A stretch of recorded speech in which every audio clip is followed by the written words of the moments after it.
The 2014 NHRA Pro Modified Drag Racing season is rapidly coming to a close, and the pressure is on for everybody to tune their 4,000 horsepower monsters to beat this man, the current point leader and reigning world champion Ricky Smith, and just about anybody can do it. If you qualify in Pro Mod, you got a pretty good shot at winning a race. Here we go.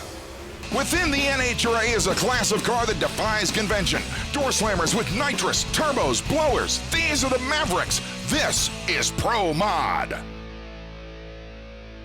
Welcome to the gorgeous facility known as Z-Max Dragway in Concord, North Carolina, where the NHRA Pro Mod Series presented by Power Rocks has already had some big upsets. Ricky Smith is leading the point standings and he's qualified in the show, but past champion Mike Castellana in the far lane did not make the 16-car field, one of 12 drivers not to do so.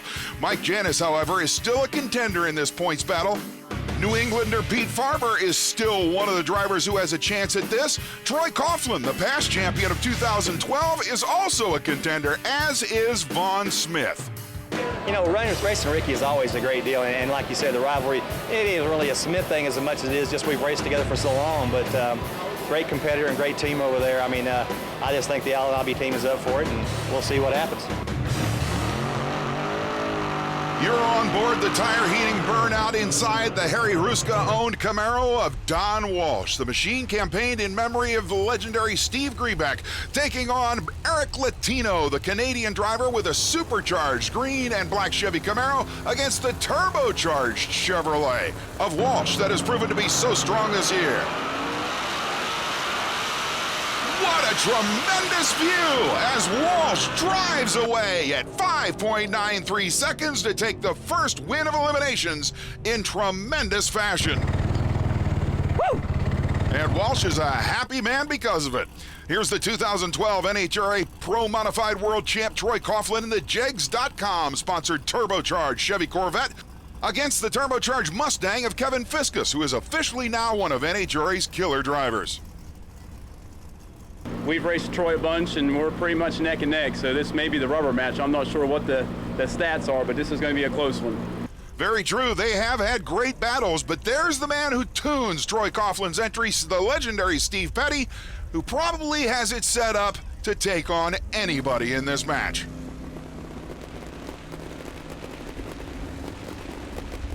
Coughlin taking a long time to stage, but he leaves the starting line first. And that's the end of that one as Coughlin drives away in convincing fashion. Whoa, both cars out of shape past the finish line, but no damage, no foul. Here's Chicagoan Dan Stevenson and his nitrous oxide injected Chevy Camaro, the first of the nitrous cars we've seen in this round, up against Mike Janis, the legendary New Yorker, and his Jansen Automotive sponsored Chevy Camaro with a supercharged engine.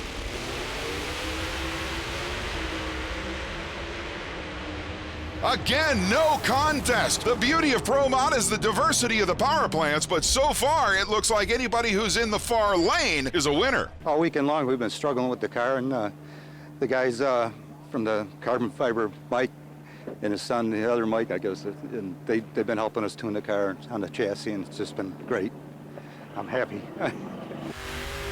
This drag race could be the pivotal one of this event.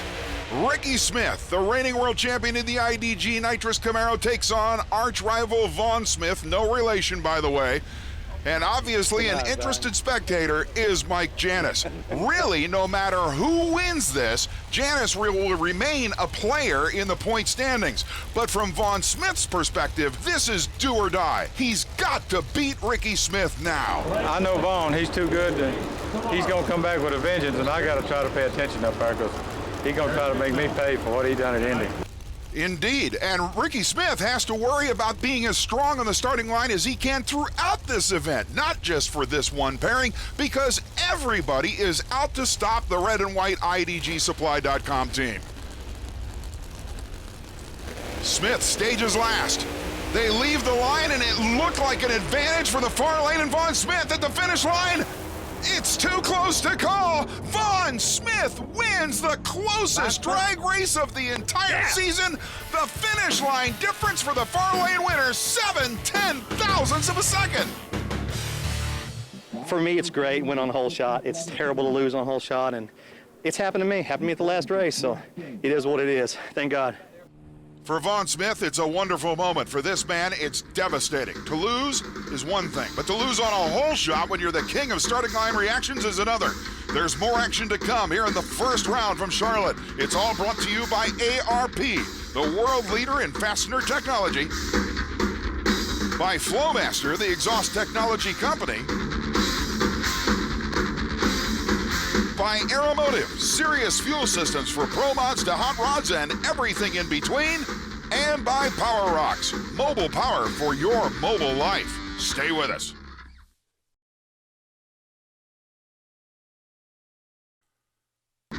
Welcome back to the NHRA Pro Modified Drag Racing Series at Charlotte, North Carolina, brought to you by Power Rocks.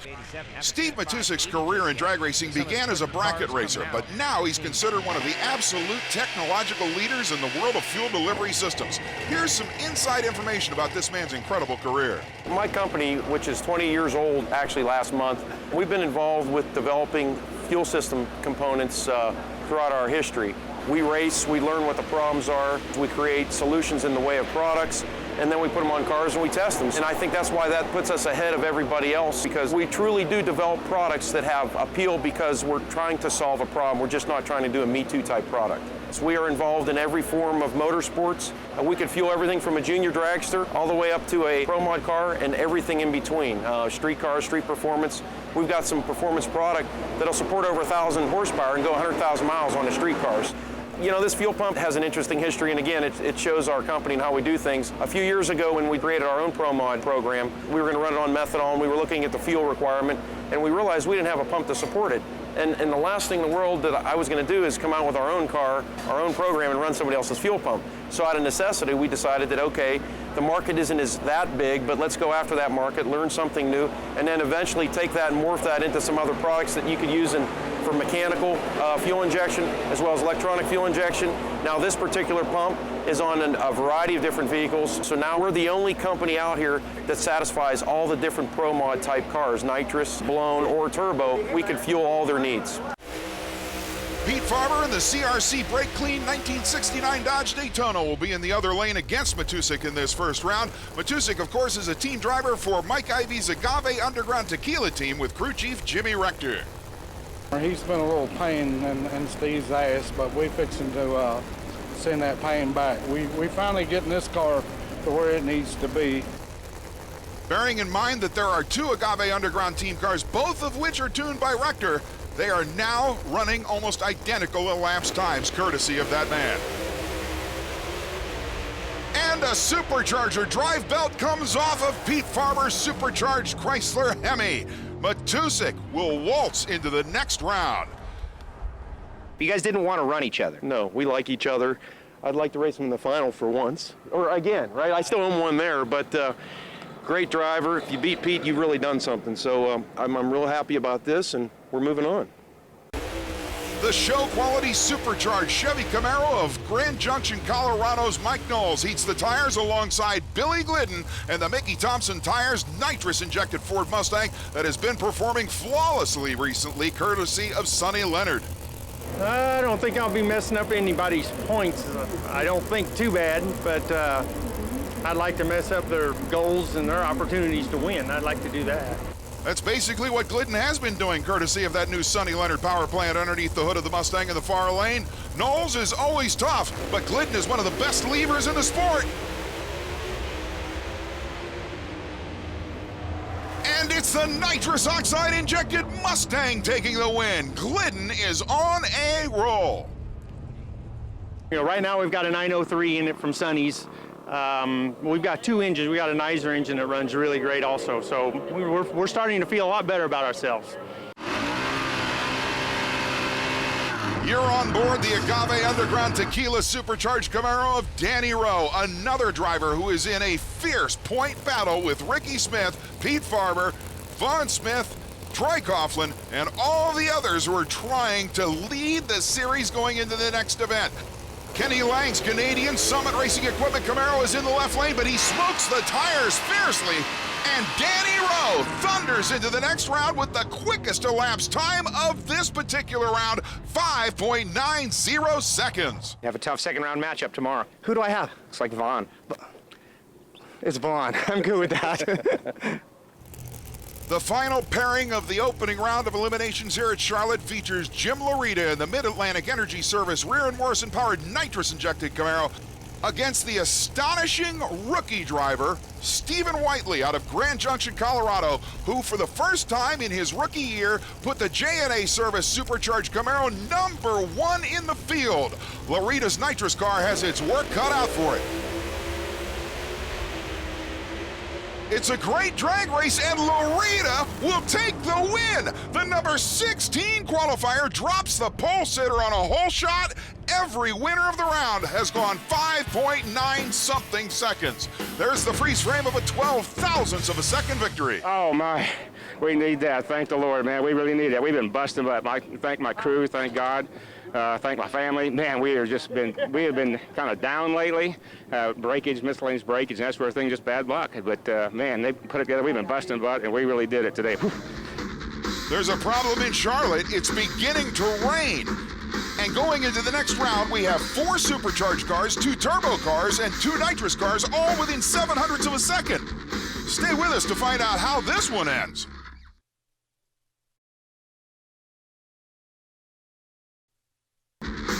Welcome back to the NHRA Pro Modified Drag Racing Series presented by Power Rocks. Well, Mother Nature was the big winner in Charlotte, North Carolina. A complete washout of that event moved eliminations for the Charlotte program to St. Louis, Missouri, actually Madison, Illinois, right across the Mississippi River, and Gateway Motorsports Park. We pick up Charlotte eliminations in round number 2 here at Gateway Motorsports Park with Steve Matusik against Billy Glidden, whom Steve Matusik knows is a tough one. I've worked with Billy a lot over the years, worked together on some fuel stuff. Glad to see him doing well. He's great for the class, great family, excited to run him. So you wish him luck on this run? No. Well, that's the way it is in NHRA Pro Modified Racing. Obviously, the Mickey Thompson nitrous oxide injected Mustang was running great at Charlotte, but we're not at Charlotte anymore. Completely different weather conditions, completely different track. A great drag race, and the win goes to Matusik, and again the cars both run 5.9 seconds. Mike English is on the top end. That was critical as far as points goes. Absolutely. I mean, Billy's getting it figured out. I'm not looking forward to running him from this point on because I think he is definitely the real deal. Indeed he is. The finish line margin of that race was only 9,000ths of a second. Here's Troy Coughlin, the 2012 world champ at the wheel of the Jegs.com turbocharged Chevy Corvette, and alongside him is Harry Haruska's mind-bogglingly fast turbocharged Chevy Camaro driven by Don Walsh Jr. That red Camaro has set top speed at most events this year. How important are the lanes pretty equal, or is lane choice a factor? Well, the only people that say lane choice doesn't matter are the people that don't have it. Very true, but for some reason, Coughlin has staged really quickly against Walsh, who now has to hurry to get into the beams, and that really must have pressured him. Coughlin drives away, though, with one of the quickest runs of the entire season for the win. He double balled us. When someone does that, you got 7 seconds to make your decision and get the car staged. So, you know, it definitely can throw you for a loop if you're not expecting it, and we definitely weren't. In staging the cars with the automatics, with the bump boxes and stuff like that, I'm trying to get as far into the first light as I can so that when you hit the button, it doesn't turn the bottom one on, turn it back off. You got to hit it again to get it to go back forward again. So it's kind of a nuisance in an essence. So I think I just screwed up and got in too far. And then thank God I wasn't racing a nitrous car or a blower car because we'd have been stuck. Well, that explains it. Here's another driver who has to take full advantage of the fact that the door is open to earn as many points as possible against the point leader, Ricky Smith. Mike Janis and the Jansen Racing Engines Camaro takes on the nitrous oxide injected machine of West Virginian Jim Larita. This is your chance. Ricky's out. Yeah, I know it. No pressure. Yeah. I mean, we just got to run our own race, you know. All of us, the 8 of us that are left, are all within 100th apart, you know. It's good. It's going to be a good race today. He needs this one bad. You know, he's number 2 in points. This team needs us bad too, so that's not going to stop me. It's important to remember that while Ricky Smith is the quickest driver of any nitrous oxide injected machine, Jim Larita is the second quickest of all time. An incredible drag race, and again, 7/10,000ths of a second difference at the finish line. Janis wins on a hole shot. You win this race, you're less than a round behind Ricky Smith. I know that already. We've been counting already, and I just got to do my job. The crew's doing their job. It's up to me. I got the car that can do it. It's up to me. The mounting pressure is evident on the face of Mike Janis, and now both drivers on the starting line must use this opportunity to gain points. Californian Danny Rowe, who won this event here at Madison, Illinois back in the first year of the NHRA Pro Modified Series 2001 in the Agave Underground Tequila Camaro against Vaughn Smith, already a national event winner this year in Sheikh Khaled Al-Thani's Al-Anabi Camaro.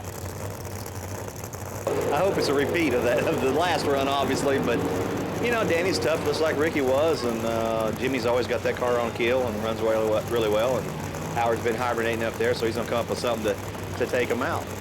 The last run to which Vaughn Smith refers is when he beat Ricky Smith in the first round of this race at Charlotte. Another tremendous drag race, but Danny Rowe wins it with one of the quickest runs he's made this year, and a 007 reaction time to boot. Vaughn's a great racer, but it's nice to put him on the trailer. Now we got the next one. Let's take out that turbo car. Danny Rowe will, in fact, battle a turbo car, the dreaded Jegs.com Corvette of Troy Coughlin, while Mike Janis and Steve Matusik will meet. All four winners are within 0.07 of a second. Stay with us. We'll be back with semifinal action from Madison.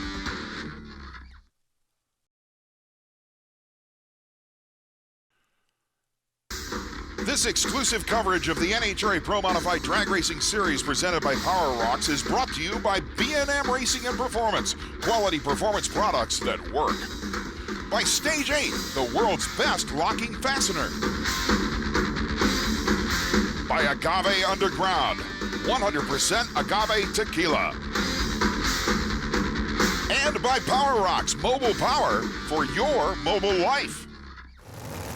3 supercharged methanol burning machines and 1 turbocharged entry remain here in the semifinal round of an event that began in Charlotte, North Carolina and is now being continued here in Madison, Illinois. Mike Janis and Steve Matusik are ready, and Mike knows just how important this run is.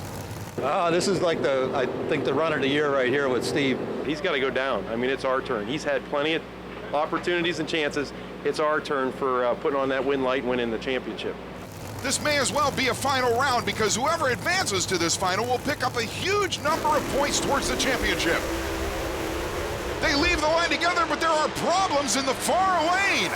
Mike Janis was virtually unopposed as he advances to the final round with the starting line advantage to boot. Going to the final round. Yeah, man, I don't believe it. We just, I don't know, just drove my race. What'd we go? Does anyone know? Or 590 with a 0. All right, yeah. Well, now we get to do it again because Troy Coughlin in the yellow Jegs.com Turbo Corvette and Danny Rowe in the Agave Underground Supercharged Camaro in the other lane are also right on the tail of Ricky Smith in the point standings. And by the way, Ricky Smith isn't the only guy who thinks these turbo cars might be holding back a bit. I was messing with Rector about that last night. He came up and said we had to run each other and called me a sandbagger and all this. I'm like, dude, you're right. We got a 10th left in this thing. So we're just going to have to put the screws to it, as people say about the turbo cars. It ain't for somebody that wears their drawers around here. You got to wear big boy pants around here, and I'll have mine on. Well, everybody's wearing their big boy pants, but remember, the winner here not only gets more points, but has a chance to go to the final to get even more points.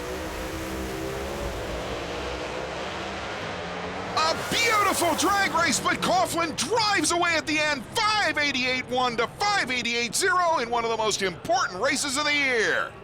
Coming into this race, I think there was 7 or 8 guys that had a shot at the championship, and there's still a bunch of them still in there, so we just got to cross our T's and dot our I's and get it done.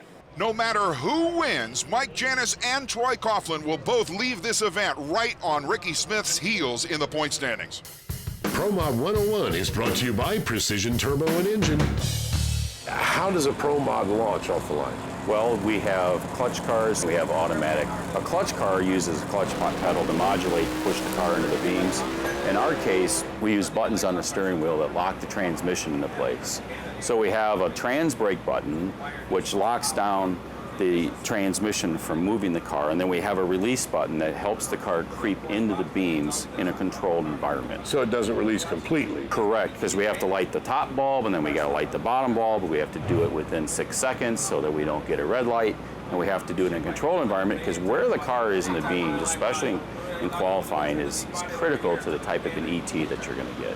We want to be as shallow as possible. We've got to have good control. Okay, then when he leaves, he just lets go of the button. You know, and our driver happens to be right-handed, so we've got a creep button on the left side and the trans brake button on the right side. When he lets that go, the car takes off and moves. And that's on the right-hand side intentionally then? Because he's right-handed. Now, a left-handed driver might have it on his left hand, or he just might be quicker with the left. It really depends on the driver. Every driver is unique, and we really have to be sensitive to make sure that our driver has to do the least amount of work on the starting line so he can focus on cutting a good light and getting down the racetrack. See, Pro Mod 101. Keep watching, learn more. Amazing information as always, but while we were gone, Mike Janis was forced to change engines. He found damage, and the crew thrashed to put in a brand new engine and get the car ready for the final while he was against the clock. Now, they haven't had a chance to actually test fire the engine or even see what it's going to do, but they do have the car ready for this final round. So, the Columbus, Ohio-based YellowJakes.com turbocharged Corvette, wrenched by the legendary Steve Petty, takes on the family operation from the Buffalo, New York area. Mike Janis, his son, and a crew of family friends stage up for the final round here of the rained-out Charlotte, North Carolina event. And Janis blows off the tires while Coughlin was vulnerable. Coughlin's Corvette gets sideways. He slows well off his previous pace, but Petty radios to Troy that he's a winner. Getting down to the wire like this is pretty cool, and me and Mike both are just nipping on Ricky's heels, and we're loving every bit of it. So, moving into the 9th of 10 events, Mike Janis is less than 2 rounds behind Ricky Smith. Troy Coughlin is less than 3. We'll see you next week.